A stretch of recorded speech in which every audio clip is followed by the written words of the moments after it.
Yo guys, and welcome back to another video.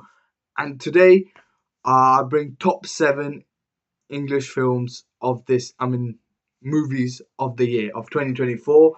And number 7 I will come with, of course, the Marvel's only movie this year, Deadpool Wolverine, which was so fun to watch. Like, it's so good. Like, the action was good, the comedy was amazing, the story was a bit weak, but it was so good. It was so good to see Hugh Jackman back as Wolverine and finally wearing a accurate comic book accurate suit, and his mask. It was a good movie. And personally speaking, I loved it, and I think one of my favorite movies of this year. And I had a very good time. And next up, maybe you guys haven't heard of this movie because this is an Indian film starring Kareena Kapoor, directed by Hansal Mehta, which maybe you haven't heard of. But this movie is in English. Like, there's Hindi parts, but the original full movie is in English. British production made this movie. It's called Buckingham Murderers, and it's on Netflix if you want to watch it. It's a very good suspensive movies. It shows about it's around a kid who gets killed in London, and then there's this police officer who is this detective officer who is trying to solve the case. What happened? Obviously, loads of other stuff, political things are going on. There's a feud between India and Pakistan going on, like after a cricket match or something. Different things are going on in the movie.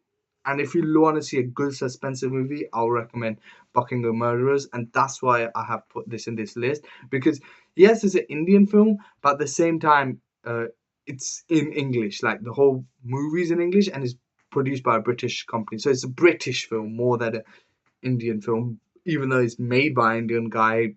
There's an Indian girl, but still, like, yeah, I'll recommend to watch it. And the original version is in English with a little bit of Hindi, but always the subtitles will be there. Next up, we have is Civil War. Oh my god, I remember watching this in the movie. This is, if you haven't watched it, it's an A24 film, and it stars Kristen Dunst, who was MJ in our OG Spider-Man. And personally speaking, I love this movie. It's about a civil war has been broken out, and then but the movie shows it through the eye of a journalist, and how they are going through, and how they're going to interview a president, but what happens on the way, the stuff that goes on, and it's so realistic. Like, I think if ever a civil war will break out, this is how it's gonna look. It's gonna look ugly. It's gonna look dirty, and showing it the eye of how journalism and war photographs go through this pain and stuff, and what stuff happens to them. It was such a good film, and I personally enjoyed it. But I think it's not a cup of tea of everyone. If you don't like a slow story, something that actual is something different to the big life cinema, maybe you'll not like it. Like, my friend did not like it. I don't know why. But personally speaking, if you're like me and you don't mind this type of stuff that are slow, it shows the reality of the world and quite realistic, then 100% I'll ask you to watch this, and that's why this is in my top 5, because this movie was actually so good. Next up, we have is another movie. I've watched it today. I watched it once in cinema, but I couldn't finish it because I watched it yesterday with my nephew, but obviously he's quite young, so throughout like, maybe middle of the movie, he wanted to get up and he got bored or something. I don't know, but this movie's not boring. It's just it was because of the kid. Obviously, he's a young guy. He quickly gets quite anxious as well. But let's forget that. But I watched the movie again today, and my god, oh my god, what a movie it is! It actually made me emotional at moments, and my god, the animations of this movie is amazing. I remember I was seeing the critics and everything, and that made me intrigued. I was like, how good can it be? And oh my god, this movie is good. Oh, okay, I will talk about this one. I forgot to say one which I wanted to say, but I will come back to that one quick. And my god, this movie was so good, and I just loved it. And yeah, and I will recommend for you guys to watch Wild Robot. It's a very good animation.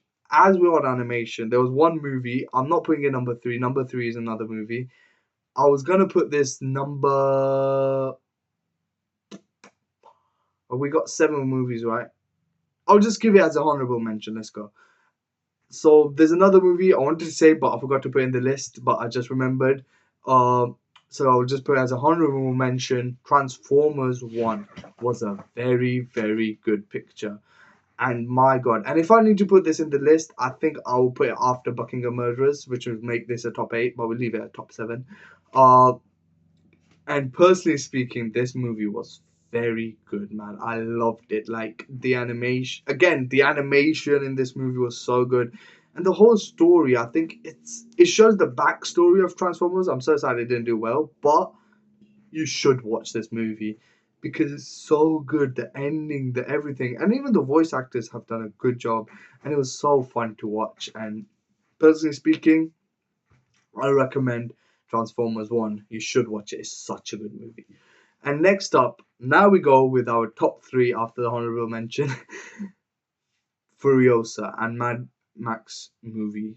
Oh my god, this was so good. Anna Taylor Joy, I think her name is. Her acting performance was amazing.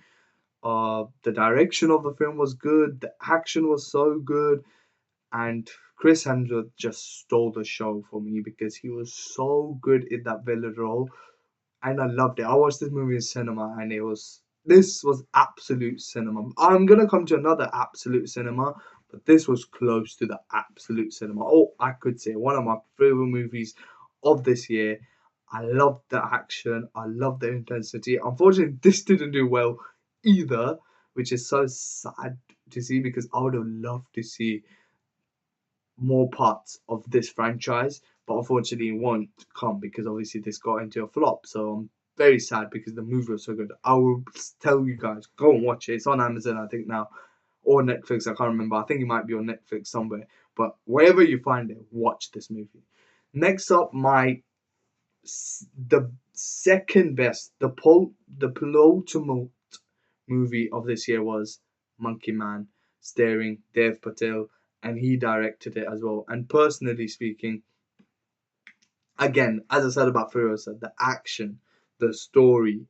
I personally, maybe this will be controversial, but I think Monkey Man was better than John Wick Part 1. Part 1. I would say better than Part 1. Maybe Part 2 and 3 as well. 4, I think, is for what they do in the fourth movie is just so expendable, like especially in action sequences, they just go all mad. So that's why fourth one is up. But first one I love it as well. Just this the way it starts and stuff, like it starts the thing, but it's a very simple thing. Dog dies, he's coming with a revenge. Second one I thought was good as well. Third one was alright, good as well. Fourth one, as I said, was peak. But Monkey Man, the first one, I think is better than the first John Wick, in my opinion. And it was so good. I will 100% agree. And there was like this double R scene. If you don't know what a double R is, like a drum in India they play, and that sequence was so good. The interval point it ends up was so great. This movie was amazing. If you love action films, watch this movie. You will love it. Monkey Man was so good. Next up, we have the best movie of this year, and I don't think no one will disagree with me. Dune Part 2. This was so good. This was absolute cinema. I won't talk a lot about it because if you haven't watched it, why? Like, go and watch it. You won't have the fun now because I watched it again just at home. It was still very good, but the cinema experience is on a different level. If this gets re-released or anything, go and watch it. I recommend, because I remember when Doom 1 came and I watched it at home. I found it alright, but one thing I was like, hopefully I watched it at a cinema. Maybe it would have been better for me. And then I watched Dune 2. Dune 2 is way better than Dune. I will say that right now, even when you watch it at home. And but the experience in the cinema is so good. The end scene of the Listen Al Gaib, the last shots, the selection, the whole thing. When he learns how to ride the thing, like the sandworm thing, like absolute cinema. I loved it. Do you know why this movie is so high for me? On this day, I had a headache. I was feeling ill. I was ill. I remember I went to the cinema and the trailers and stuff were going, and I was like, "Shall I go home? Shall I go home? My head is hurting. This isn't. I don't think I'll be able to watch the whole movie." But no way. Once the movie started, I watched the whole movie, even though I was in the most baddest like way I could be, but still I watched it and it was so freaking good. And that's when it says when you're bloody ill and your head is hurting and you still watch a movie which is so loud but still it is so good, shows that this is cinema. And Dennis Villeneuve cooked, and Timothée Chalamet's performance and everyone's performance was amazing. If you haven't watched it, I will recommend you to watch Dune Part 1 and 2. And that's it for the video. If you liked it, please like, share, subscribe, and see you in the next one. Peace!